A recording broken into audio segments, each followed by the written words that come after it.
लागलं होतं, चांगलाच मुक्का मार लागला होता कमरेत. दुसऱ्या दिवशी मला उभंच राहता येईना. हा पाय माझा उजवा पूर्ण गेला. म्हणजे मी उठून बिछाण्यात जेव्हा सकाळी उभी राहिले ना, एकदम जमिनीवर कोसळले. 2 मिनिटासाठी असं वाटलं ना, मी लुळी झाली. मला सुचेना. बेडला पकडलं, परत उभी राहायचा प्रयत्न केला, नाही झालं. सासूला आवाज दिला.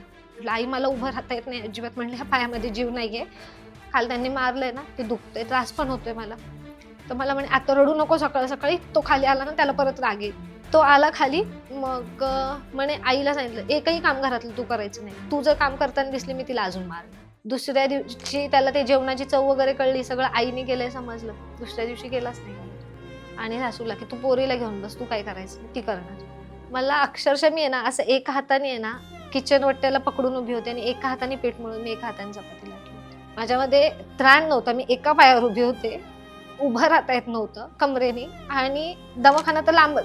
3-4 दिवस, आठवडाभर तर मला दवाखाना माहीत नव्हता. आणि कोणी आलं, मी लंगडत चालत होते ना, तर विचारलं की सांगायचे, "जिन्यात पाणी पडलं होतं, तिथे पाय घसरून पडली."